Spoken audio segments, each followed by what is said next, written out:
Erinnya lya Mukama Yesu Kristo lyebazibwe. Balamusizaako mikono gyaffe abalungi abatuuliriza era abatulaba. Mwebale kwekuumira Salt Media, mwebale kugyagala, mwebale kugiragirira balala, mwebale kubeera ku Salt FM zonna nga bwe tuzirina, mwebale okubeera ku Salt TV, mwebale okukyusa n'emmotoka zammwe nga tokkiriza kubeera mu kitundu kyewammwe ng'oyina radio etasobola kuwa Salt FM. Mwebale abali emitala w'amayanja ku Salt Media app, mwebale okugyekuumirako, mwebale kubeera ku YouTube ya Salt, mwebale kubeera ku Facebook ya Salt. Mukama akibabalire data wa moyo obudde bwe muwaayo, abagula amanda, abali ku sola, abasasula yaka, tubeebaza ekyensuso. Tubasabira era nga tukiriza Mukama nti tewali n'omu Mukama gw'atagenda kutuweera mukisa. Mwebale okubanga kana akaseera mwakawaayo nga mugamba tuteekwa okubeerako abalokole n'abatali balokole. Era buli muntu n'obanga opiikingawo oyina kojjawo n'ogamba kano ko nkatutte. Nyina mukwano gwange musajja musiraamu yaŋŋamba nti ye agirabanga semina eya buli lunaku, agirabanga semina eya buli lunaku era tagisubwa. Waliwo omwami omulala musajja mukulu ddala musaamu ekitiibwa mutwalo kuba taata wange era nga ddala taata wange, famire yonna agikubiriza kubeera ku misingi,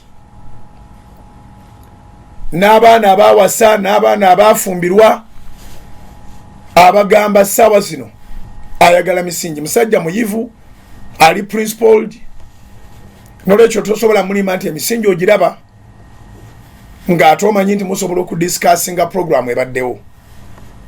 So eyo famire yakyusa programming, essaawa bwe ziti ziba za misingi kubanga yalaba nga gina kye gijja obbongerako, yalaba nga gijja kutereeza obulamu bwabwe.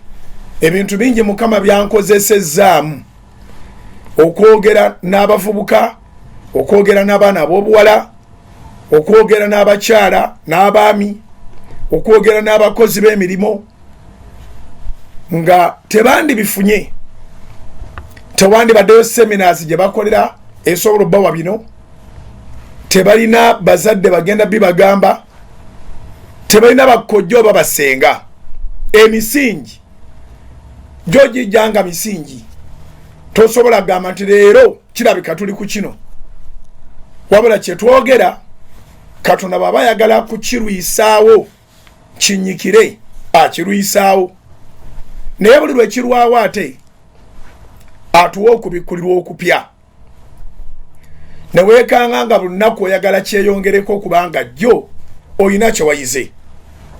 Mbaaniriza mu programu ey'emisingi wano ku Salt Media platforms zonna.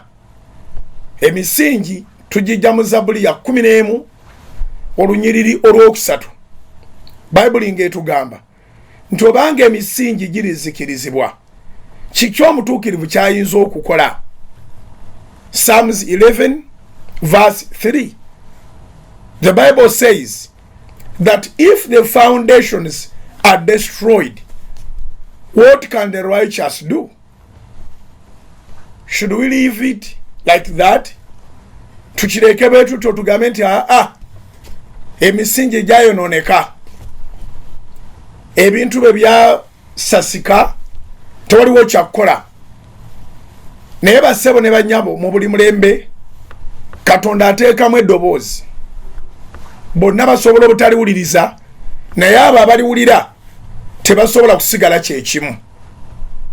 So gwe mulembe gwaffe emikutu mingi kyobalabanga bwe mbanzize nsooka kubeebaza olwa commitment, loyalty, n'okubanga mufollowing abamu temugijjirako ddala Salt, abalala mutambulamu ne mukomawo.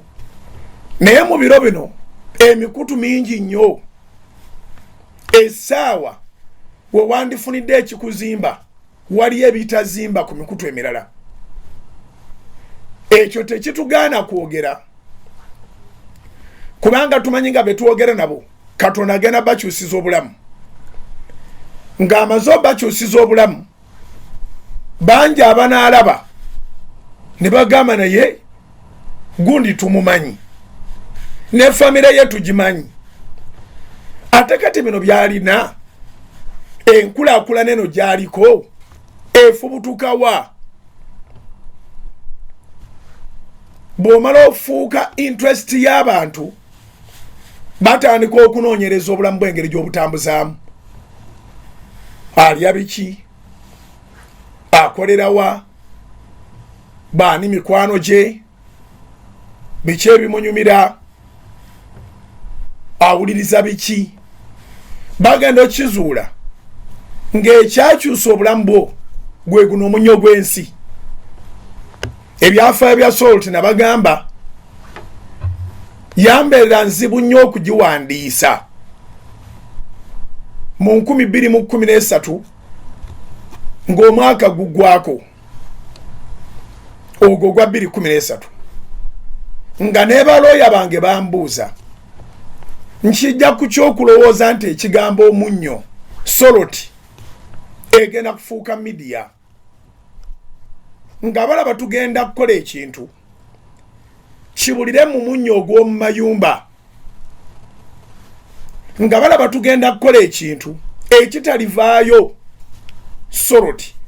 Who doesn't have salt in the house? Who doesn't eat salt? Nembagamba, that's it. That's the point. The Bible teaches in the book of Matthew chapter 5 verse 13 that we are the salt of the earth, and if the salt loses its flavor, how shall it be then restored? Except to throw it on the roadsides to be trampled on. So I think if we are to make a point, we have to produce this baby called Salt. Nga bangamba naye Salt erivaamu etya? Omuntu alyerabira atya omunnyo gw'omu nnyumba alowooze nti Salt gusobola kubanga mukutu. You know, nembagamba Mateyo 5:13 Yesu agamba ffe tuli munnyo gwa nsi. Era abuuza nti omunnyo bwe gumala okuggwaamu ensa ate tulirungamu munnyo nabaki okujjako nga bagusuula eyo ku mabbali g'ekkubo abayitawo ne bagulinyirira. Newankubadde nga Mateyo 5:13 alimu ebigambo ebirala naye nze Mukama yantuma ekyo in particular. So okutuuka abalooya lwe ne bamatiza ne bagamba kali Salt Media, Salt FM, Salt TV. Era 2013 mu Desemba mujjukira abaaliwo era abaali bagoberera. Ngamba gamba nti obudde bwonna radio egenda kumpewo, obudde bwonna TV egenda kumpewo. Ngeyitibwa ki? Soloti. Ensi yakuba enduulu. Enduulu manyizi baza mirundi ebiri. Basobola okuba enduulu kubanga kisanyusa. Basobola okuba enduulu kubanga kyewuunyisa. Awo sigenze mu nduulu ziri endala ez'ababbi na kinaki. Naye nga nange saategeera abaakuba enduulu kuba nagirangirira nga 3 Desemba 2013 nga ekiro ekyo tukulosinga kuyingira 2014. Era 2014 mu mwezi gwe-11 ng'ennaku z'omwezi 3 ne tulonkinga ku mpewo butereevu. Naye wali mu 2013 abantu abali mu Vision Night beewuunya nnyo munnyo era kubanga tetwalina radio kumpewo wadde TV naye nga biwedde okuwandiisa saabyogera nga sinnabiwandiisa era gwali mu puroguramu y'emisingi kino njagala okiyige yogeranga ebintu by'omaze okukola kiwandiike ali mu puroguramu ey'emisingi omulokole n'awatali mulokole kino njagala okiyige yogeranga ebintu by'omaze okukola okwewala abalabe b'okukkiriza okwewala abalabe b'okwolesebwa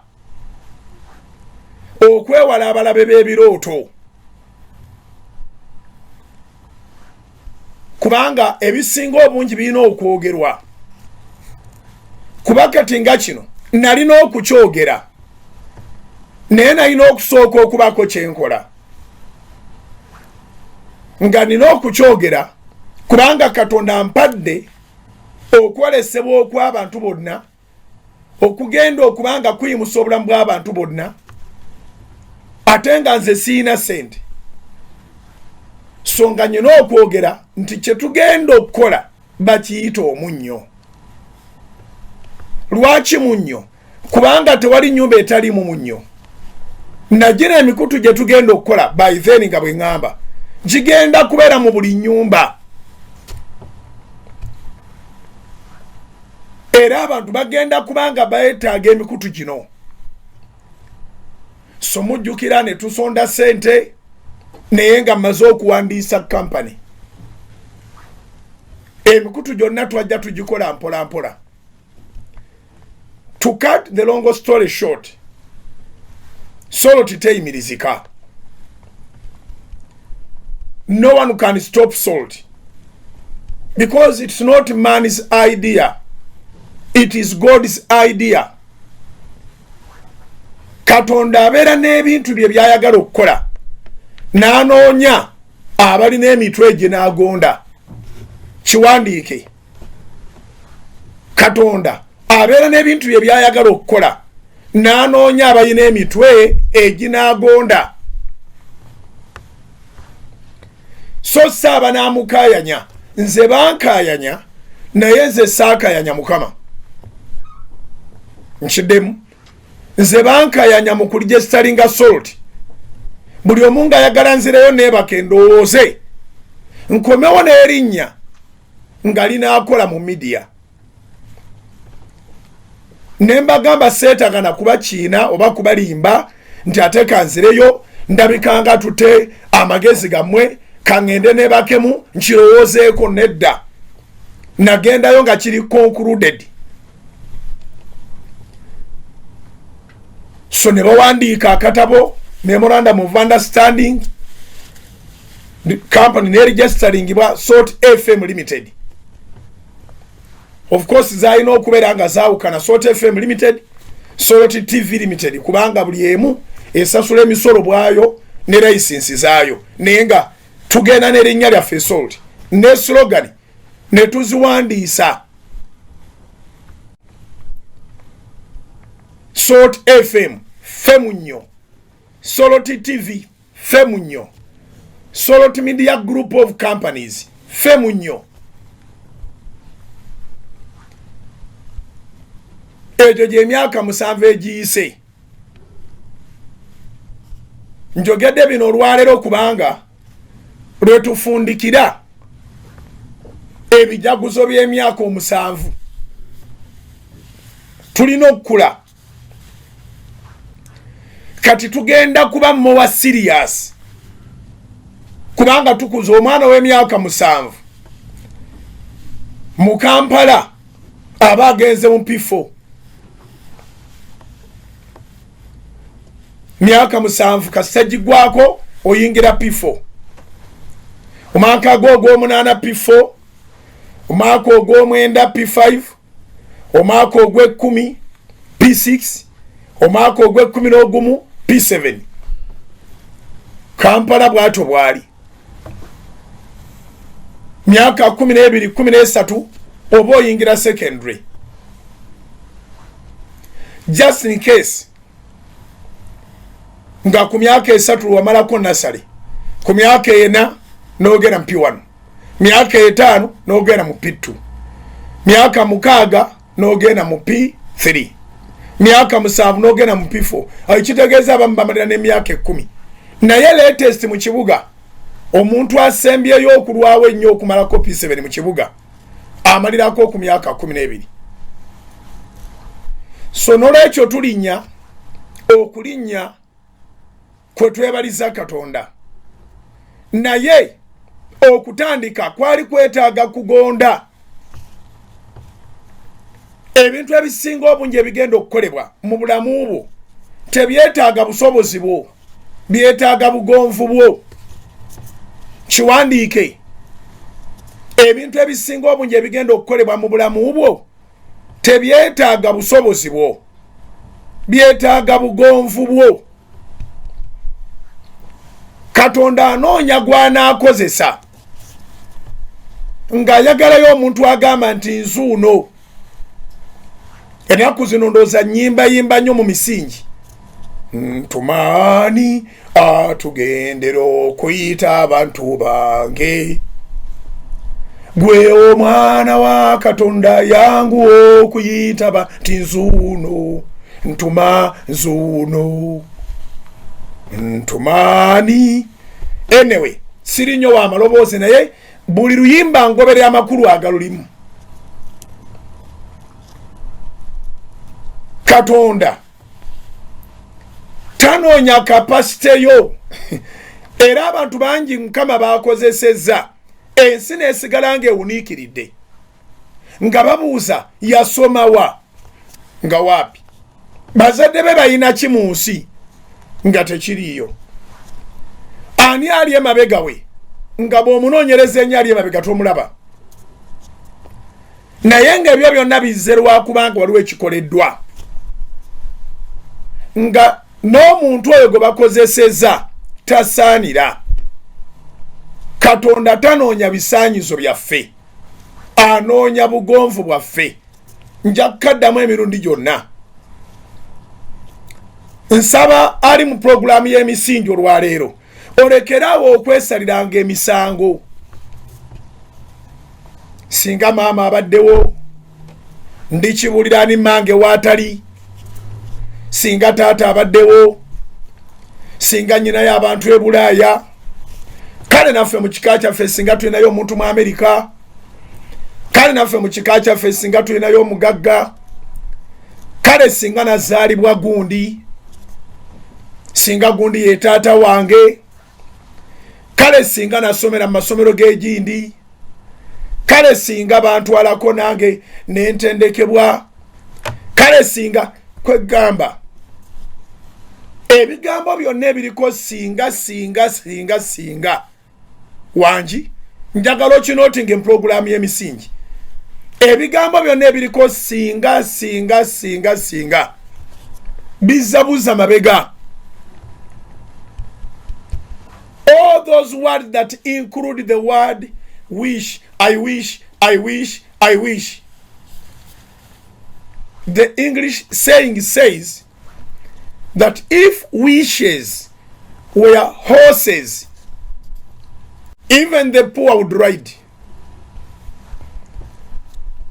Ab'oluzungu bagamba nti singa ebyo bisenga senga bye mwogera singa singa singa, singa zaali ndogoyi nowulireyo ekigambo era kigiddeko, singa zaali ndogoyi nga ziriko bwe zibatwala, ebintu ebyo bye mubeeramu emulugunya mwejjusa singa biki, nti n'omwavu yandibadde avuga ku ndogoyi, kubanga n'omwavu actually abantu kumpi ekyobugagga kye balina mu nsi nga buli omu akiinako amaanyi kwemulugunya.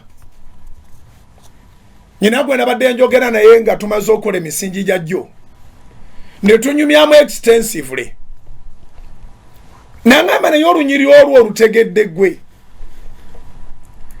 olw'Amatayo essula y'omusanvu olunyiri olw'omunaana oba olw'omusanvu n'olw'omunaana, Matthew 7 verses 7 to 8. Asaba aweebwa, anoonya alaba, eyeyanjula akkirizibwa oba aggulirwawo. buli asaba aweebwa, buli asaba aweebwa, buli anoonya alaba, buli eyeyanjula aggulirwawo oba akonkona aggulirwawo. Nangamba ne olunyiro olwo lw'osomye Musumba olutegedde, abantu bo balutegeera, kale gwe Musumba osobola okuba nga olutegeera. Nangamba abantu bangi babeera awo ne basiraana si lwa nsonga ndala yonna, kubanga balowooza nti ojja kwogera bwogezi. Abantu tebaagala kalubiriza bulamu bwabwe, baagala olugambo era baagala ebigambo era boogera ebigambo.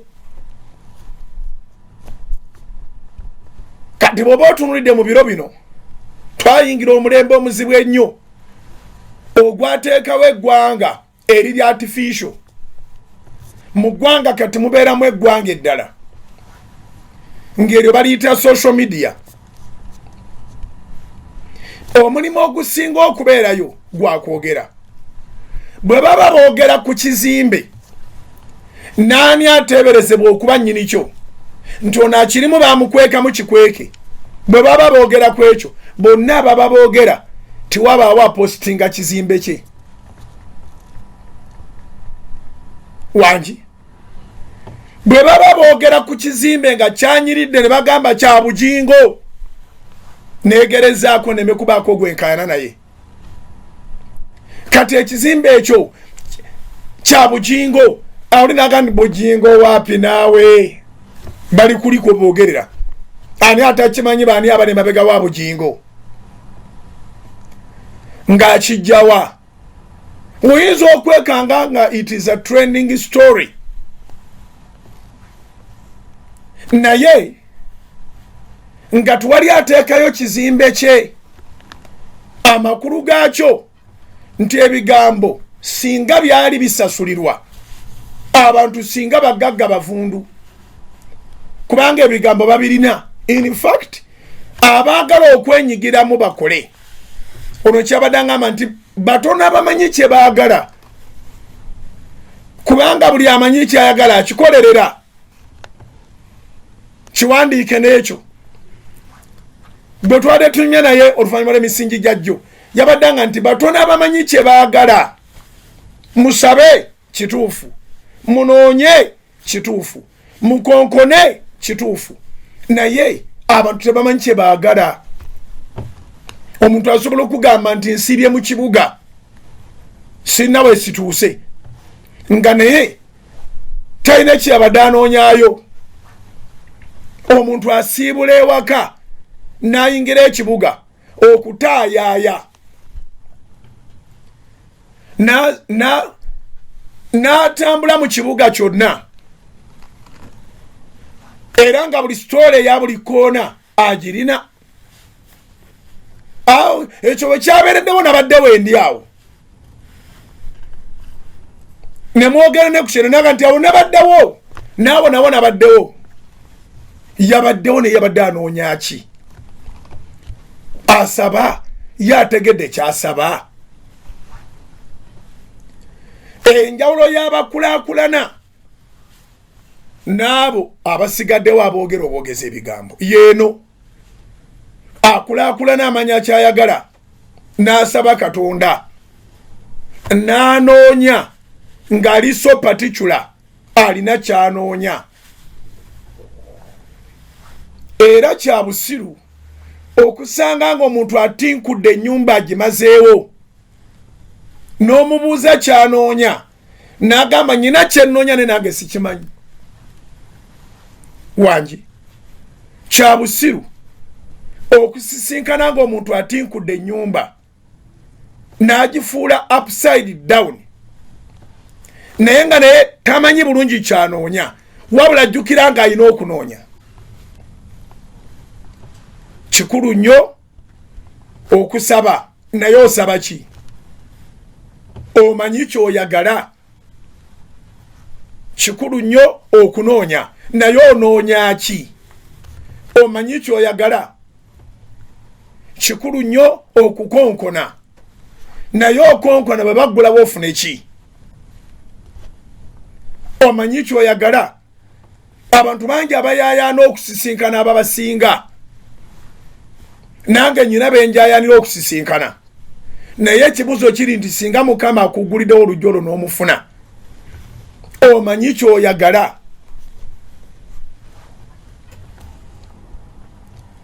So Soroti Media emyaka 7 egiyise saagitandika kubanga nalina obusobozi. Obusobozi bw'omuntu buli mu kugonda kwe n'okwagala.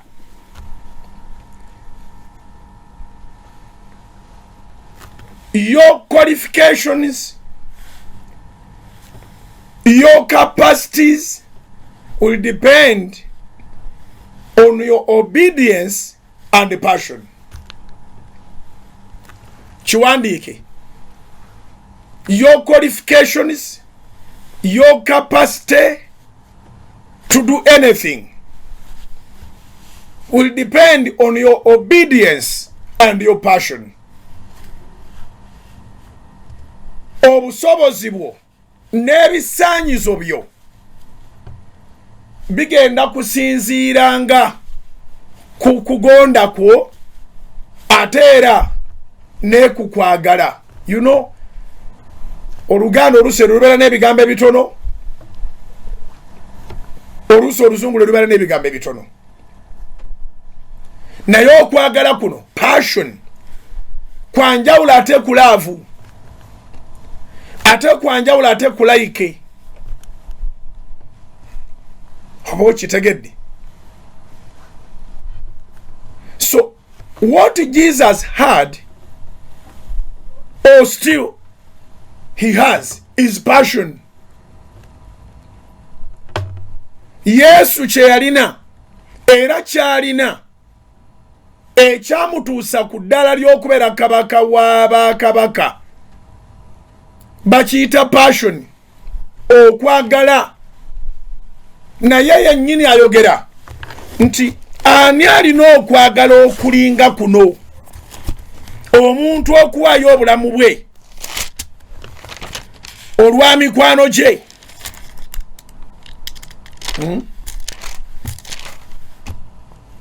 Okwagala okunene. Ntuuseewo Matayo, no. Yokaana. Ntuuseewo Yokaana 15. Balukuteerayo ku Soroti TV, asigaddewo wandiika. Ebigambo bino Yesu yabyogera n'abayigirizwa. Yokaana 15 tutandike n'olunyiri olw'10. John chapter 15 verses 10 to 16. Ntandiseewo wagamba bwe wati: bwe mukwata ebiragiro byange. Okiwulidde ekyo? Ekyo nakyo kigambo kya kusomebwako. Teri kintu kiremesa abantu nkulaakulana ng'obutakwata biragiro. Kisoboka okuba ne bakama abo ne bakuwa ebiragiro, bw'obanga okola kirala nga bakulagira kirala, omulimu oguganye n'enkulaakulana eganye, ate n'ekye bali kwogerako mu balala era kyekyo kye tuyita recommendation. Bajja kwogerangako nti oyo takwata biragiro. Secondly, oyo njogedde ku oyo akolera ku bakama abe emirimu, alina okugoberera ebiragiro. Naye waliwo n'ebiragiro ebibyo gwe yeekozesa emirimu gyo. Emirimu byegikulagira obikola, emirimu gikulagira okugibalirira, emirimu gikulagira okugivugirira, emirimu gikulagira okugirowooleza, emirimu gikulagira okugifisiza, gikulagira okugiyonja. Twatundanga engatto mu butale, history omanyi takyuka. Nyina gwe mbadde njogera naye olwaleero ali mu Amerika. Maama we yakoleranga mu katale. Kati maama ng'ajja n'abaana be mu biseera bya holiday kati nga omwana oyo nga yatuweereza caayi mu butale naye maama oyo kyenavanga mulyako nze simala galya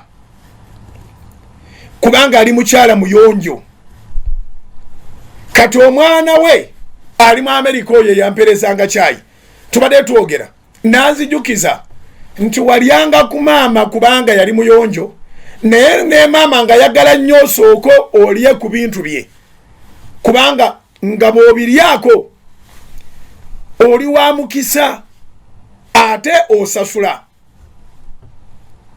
wangi nga bw'olya ku bintu bya mami nga tugamba musooke mugende mulabe mulokole musooke mugende wa bujingo kasita ntwala oba ku caayi oba ntute katogo oba ntute ku mmere yennyini eya lanki amanya omukisa guyingidde kati omwana lwabimbuulira nze nali sikimanyi nalabanga kunemerako nze mba nsooka naye nga tebakimanyi nti ate nja kusasula unlike abalala bali mu butale ng'odduka n'essobani n'ozireka eyo ngo ziringa ezaaliriddwamu kalimbwe omwana ampeerezaayo $50 ampeerezaayo $50 ngambye sina sente bulungi nkyali ku bya mpapula nkyali ku bya mirimo naye nyina kye nakuyigirako ate kati nkuyigirako nnyo siva ku social media app recommendation kyenjogerako kati oyo omwana ne baba banga balina kibanja kye batunda bwe bawuliranga bujingo yakirimu bamanya nti sente zijja kuba za mukisa ate ekyokubiri nja basasula bulungi so mu bulamu buno tutambulira ku biragiro emirimu gyo girina ebiragiro byagyo okukulaakulana kwetaaga kugondera biragiro gwampuliriza ali mu kukola ku seasoning wadde bujja butono naye bw'onoogondera ebiragiro zijja kuwera nagenzeeyo lwakwagala okwagala kwa mukama ffe Yesu kwe kumuwa kyali tuddeyo Yokaana essula ya 15 ntandise n'olwe 10 bwe mukwata ebiragiro byange munaabeeranga mu kwagala kwange bayayayaya okwata ebiragiro bya bizinesi nayo neekwagala ojagala naye ekwagala obulamu bwange obwasooka bonna bwali bwakulunda neewuunya Katonda enkola ye n'akusoosa mu ttale n'akusoosa mu bisolo ebitayogera bizibu byabyo n'amaliriza n'aku upgrading n'agamba kati genda olunde ekisibo kyange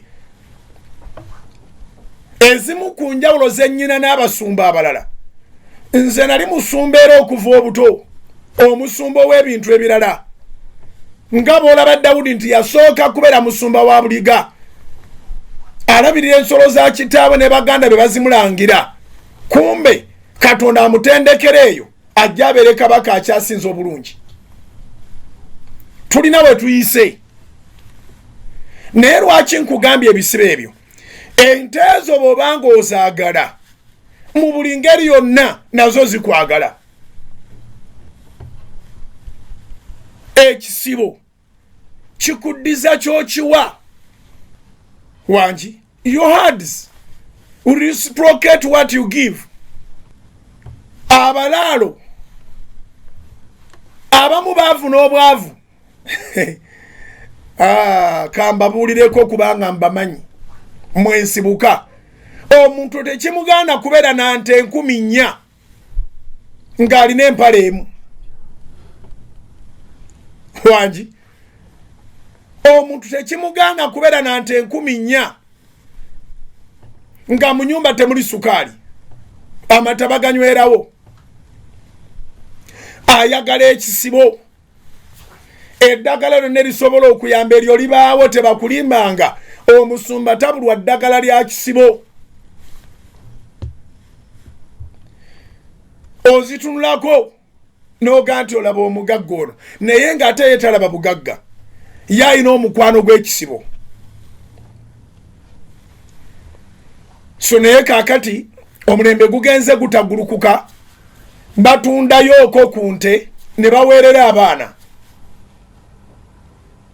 Era bwe baba batunda ente okuweerera abaana, balalo bannanga abo ate bazadde bange, agenda mu katale ng'atunda eyo yokka eya fiizi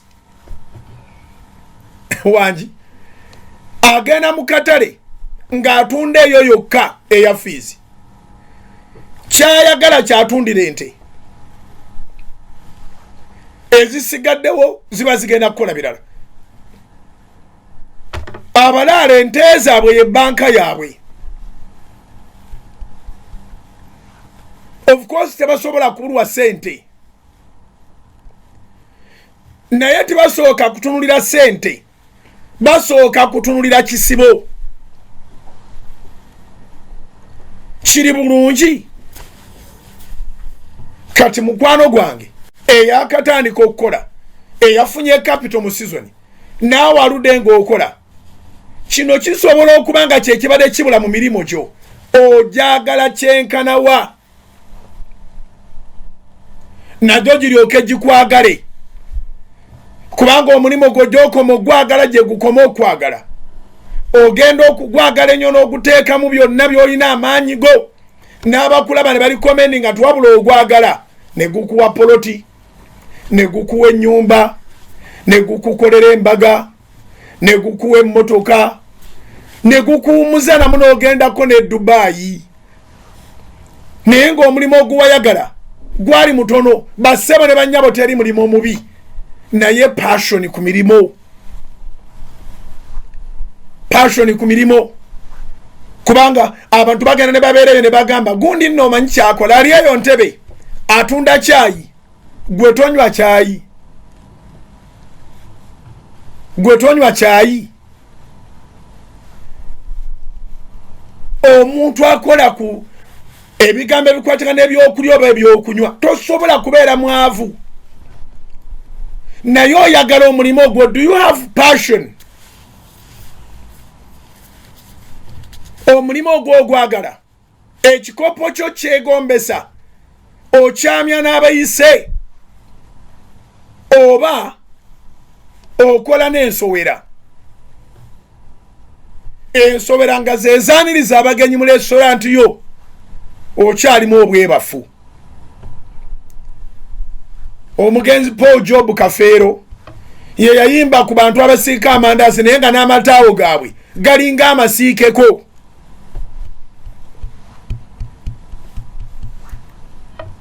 Katonda tanoonya busobozi bwo, Katonda anoonya bugonvu bwo, anoonya passion yo. God is looking for one person who is obedient and passionate.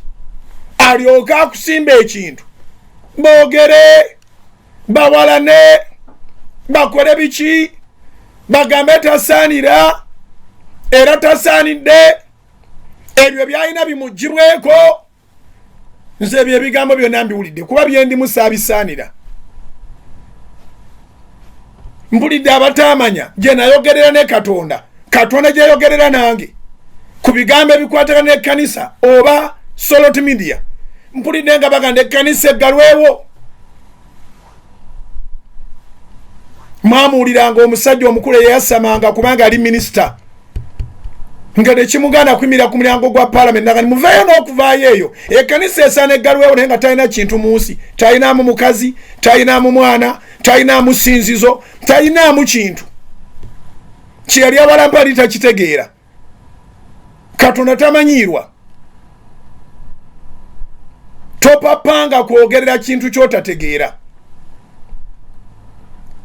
Obubaka bwa Parliament bwamuvaako, obwa minisita bwamuvaako, ali eyo tuliddamu omuwuliza ng'azeeyo eri Mukama.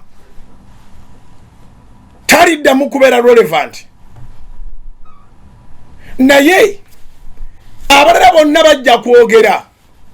Tosaanidde, tolina busobozi, tolina bino na bino, tokolifayinga. Katonda ebyo si byanoonya, njagaloddemu amaanyi olunaku lwa leero nze bwe mbanzize wano mbanzize kuguza oyo yannwanira bwe mbanze wano mbanzize okukuteekamu oyo anfuula kyendi si nze si bazadde bange si maanyi gange si buyigirize bwange nagonda okukola ebitakoleka nemba n'okwagala abalina obusobozi nga balina sente ne background singa nnungi n'obuyigirize nga balina emikutu gyabwe bagitunze abakozi babalemye okusasula emikutu bagitunze n'emirala giri ku katale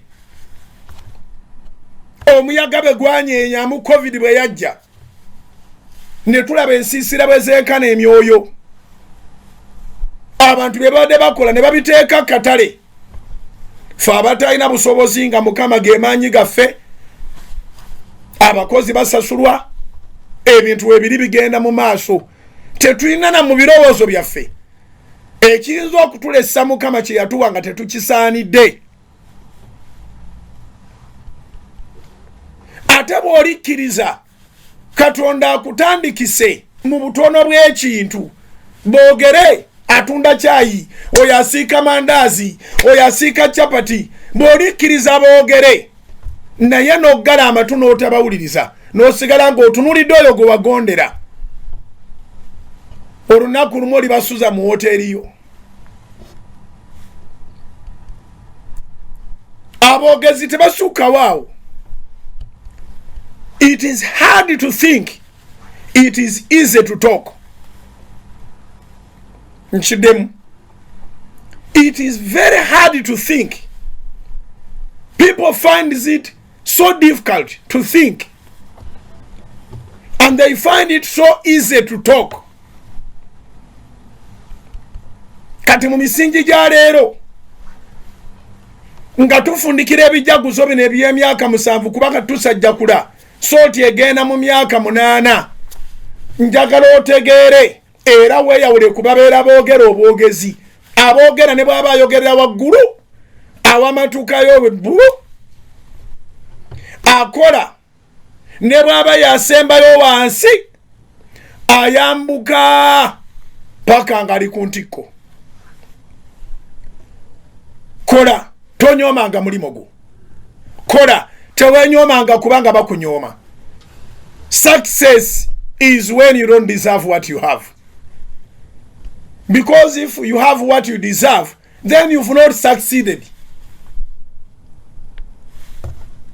okategedde gwe success is when you have what you don't deserve because if you have what you deserve then you've not succeeded okukulaakulana kwe kuba n'ekyo ekitakusaana naye bw'oba n'ekikusaana oba tokulaakulanye oba okitegedde kale kankiteeke ku level ffenna tukitegeere kendowooze nti buli muntu alina obusobozi obuzimba luumwegi emu kizibu nnyo okuzimba luumu emu ne bakwogerako ng'akulaakulanye eitha ku kyalaawo oba ku kabanja ka kitaawo n'oteekawo awo kacuyi kimu ka luumu kamu mbaga nti naye laako ke kamusaana obeera tokulaakulanye okukulaakulana kwe kuvaamu ekitakusaana ekikusaana tewali agenda kukuwaana singa obadde mwana wa kyamusanvu nga bw'ojjayo first grade kiri okay naye ng'esuubirwa mu 12 gye zikoma oba 11 oba 9 ndowooza kankitwale oli mu primary 7 okuleeta second grade kiri okay it is the same oli mu P7 laba ebibuuzo bwe bikomawo ng'oleese buna oleese buna ebibuuzo bikubye n'oleeta buna kyekikukwatisa muzaddewo n'akwetikka n'anoonya ab'amawulire n'akwetikka buli omu n'amugamba omwana wange yakikoze. You don't deserve it. Wali ku second grade era bw'obadde osuubirwa obudde kye butukola abooluganda. Enyiriri sisomye zimalayo naye kankomewo tusome tusimaleyo. Tova ku salt. Salt esimbudde egenda n'abo abali serious n'obulamu. Komawo. Soul Television Femunyo.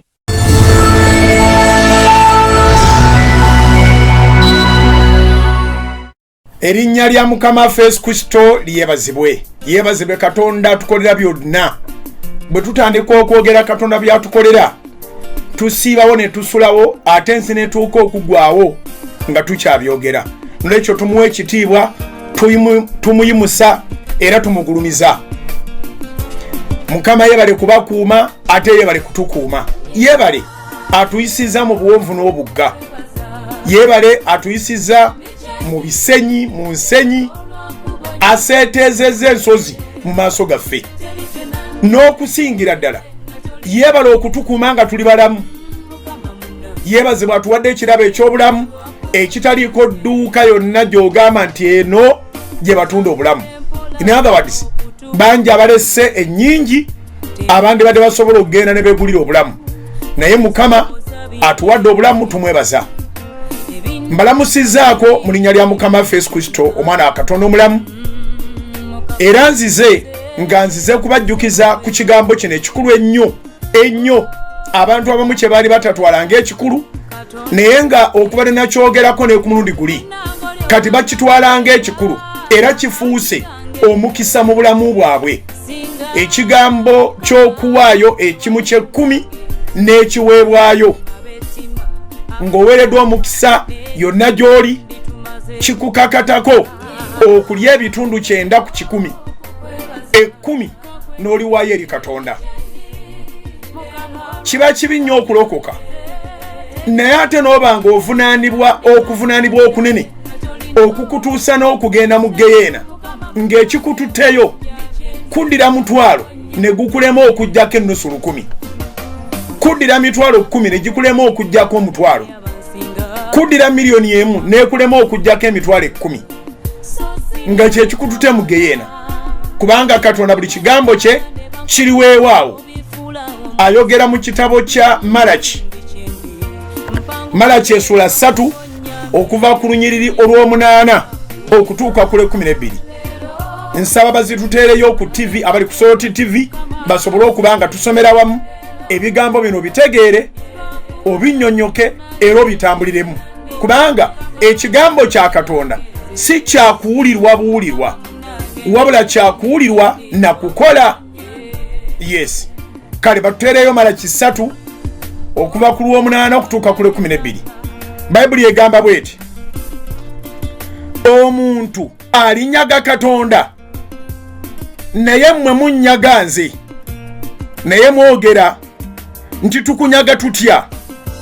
Munnyagako ebitundu eby'ekkumi n'ebiweebwayo, mukolimiddwa ekikolimo ekyo kubanga munnyaga nze. Eggwanga lino lyonna muleete ekitundu eky'ekkumi ekiramba mu ggwanika.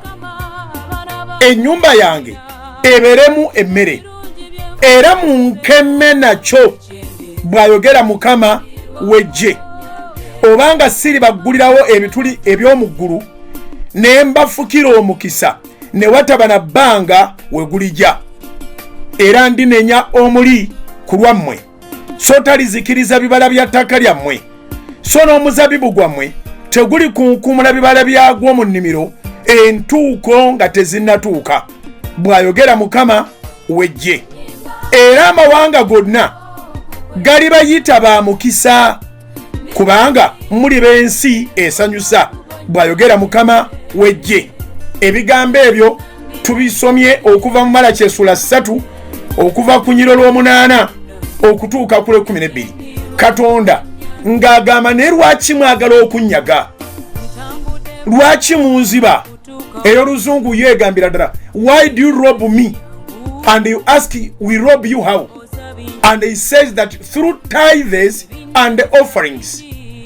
Nolwekyo tuyimiriza program ne tubateerayo akalango kano yonna gy'oli osobola okuba nga osobola okutuukirizanga obuvunaanyizibwa bwo, kubanga ekituufu kiri nti Katonda ayogeddewo ebigambo eby'amaanyi bingi n'okolamu nga bina. Ekisooka akulaga nti akusonyiirawo nga bw'obitegedde, kati tandika okuwaayo ekimu ky'ekkumi ekiramba n'ekiweebwayo mu ggwanika, ennyumba ye esobole okubeeramu emmere. Abooluganda, ffe tukola gwa kutuusa mmere, omugaati ogw'obulamu, ekigambo kya Katonda, ne tuliisa ensi yonna, ne tuliisa ensi yonna. Era agamba nti mukeme, you test him, agamba munkeme nakyo mulabe besiri baggulirawo ebituli by'omu ggulu ne mbafukirira omukisa nga tuwane bwe muguteeka, ne nnimiro zammwe ebibala tebiri kunkumuka ng'entuuko tezinnaba. Amakulu gaakyo Katonda tagenda kuganya unnecessary expenses ezigwa mu bulamu n'osaasaanya nga teweetegese obadde tokirowooza nako. Kumbe kiki ekyonona ssente zo era ekizireetera okusaasaana? Mulimu eza Mukama ze walemera, kati n'ezizo omulabe n'azikubiramu. Naye agamba nti nga tukigondedde agenda kutuwa omukisa, tewalina bbanga we gugenda kujja. Naye n'abatulaba banaatuyitanga abaweereddwa omukisa, bassebo ne bannyabo, okubanga okyali mulamu, mukisa gwennyini oguva eri Katonda. N'olwekyo njagala kukubiriza naawe weekubirize owengayo ekimu ky'ekkumi, ne bw'oba tolabye bisawo bya ssente nga bikka, naye owulira ng'olina eddembe mu mutima gwo, owulira nga by'okola toli wekka, olina Katonda.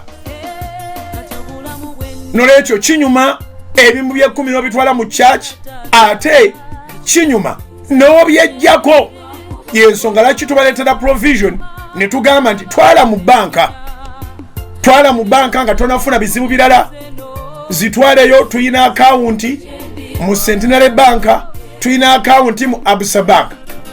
Centenary Bank akawunti eri mu mannya ga House of Prayer Ministries International.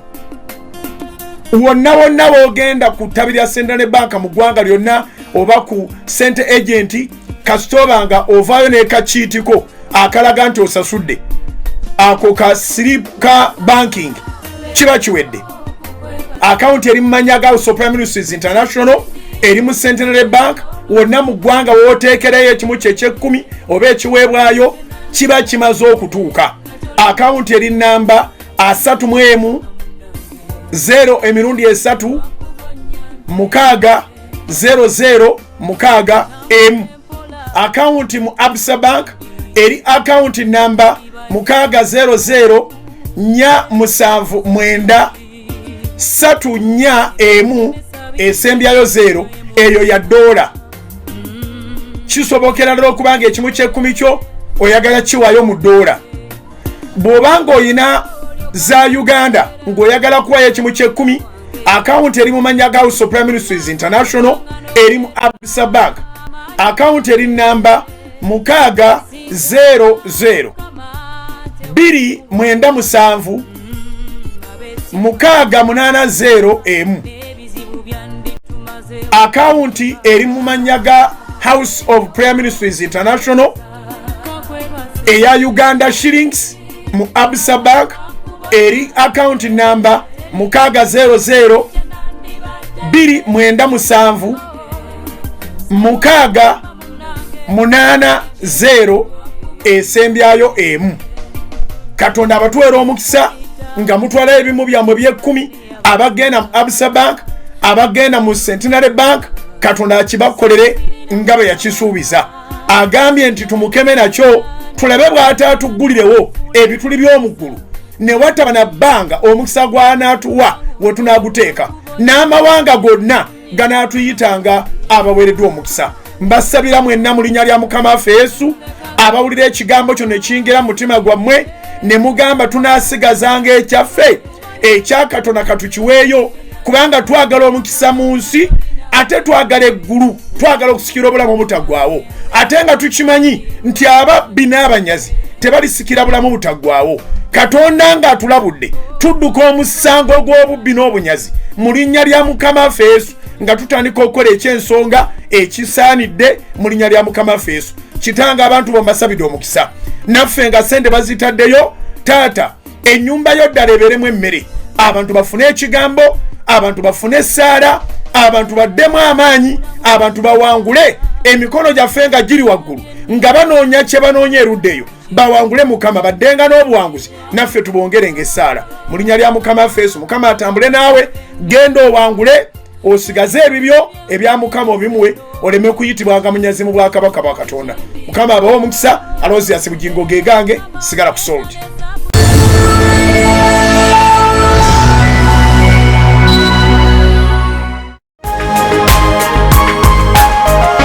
Soul Television Femunyo.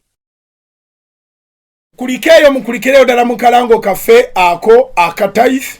Mwebale abali wano n'abali ebweru abakituukiriza. Tuddayo waliwe tubadde. Ndowooza buli omu asigadde akubaganya ebirowoozo. Ekikusaana oba tokulaakulanye.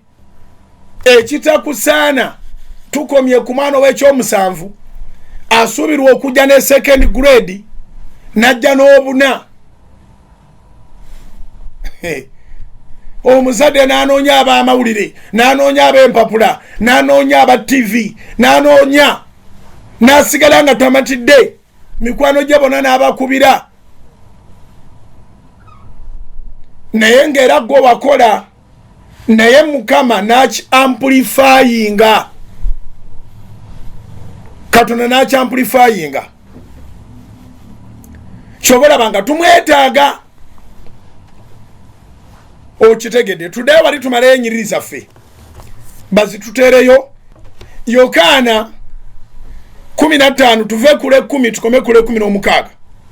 Bayibuli egambye bweti, bwe mukwata ebiragiro byange munaabeeranga mu kwagala kwange, nga nze bwe nakwata ebiragiro bya Kitange ne mbeera mu kwagala kwe. By the way, Yesu abeera mu nsi nga talina bisaanyizo, newankubadde nga tuwali yali alina buyinza bumukwestioninga, naye bamukwestioninganga. Obuyinza obukukoza ebyo obujjawa? Omuntu agonda era alina passion aba n'essoosi y'obuyinza. Kiwandiike, okugonda n'okwagala bikuweesa obuyinza bwa Katonda. Obedient and passionate attracts divine power. Or obedience and passion attracts divine power. Yatugamba nti bwe munaagondanga munaalyanga ebirungi ebyensi. Oyo ye Mukama. Isaya 18 ne 19 paka kwa 2. Oyagala ziwandika Isaiah chapter 1 verses 18 to 20. If you are willing and obedient, you shall eat the good fruits of the earth.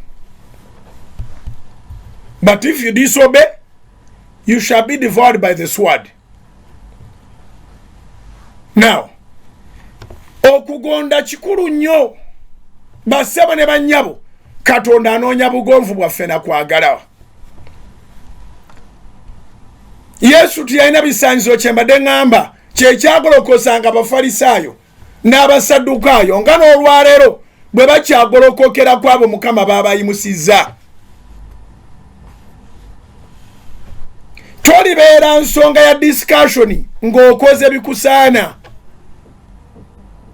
Wangi. Tolibeera n'abantu bakunyumyako nga byokoze byebyo baga nti bimusaana. Discussion bazireeta kwabo abalowoozebwa okuba nga tibasaanidde. Oba eri yakitegedde? Now,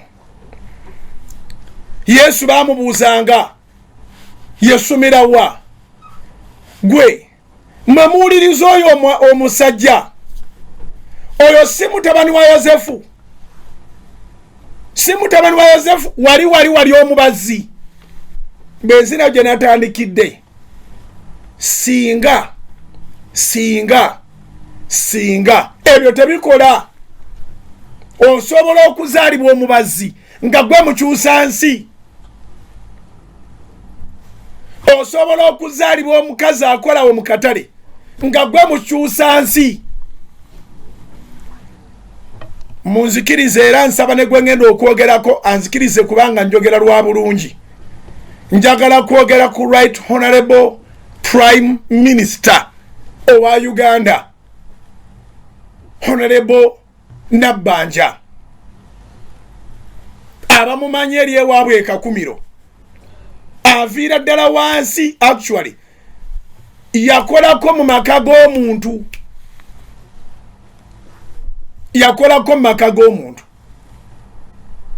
eri wansi obukulembeze abutandikira mu bwa kansala oba bwerosi najja bwatyo kati ye Ssaabaminisita wa Uganda kyakulabirako kirungi bw'obanga oyagala okukulaakulana janga kasasiro w'ebyobufuzi mu mutwe gwo olabe ebintu positively amaaso go bwe gatandika okulaba ebintu positively naawe ogenda mu positive direction oli ne bw'abanga tali ku luyi lwo tunuliranga obulamu bwe bubeeko kye buinspiringa mu bulamu bwo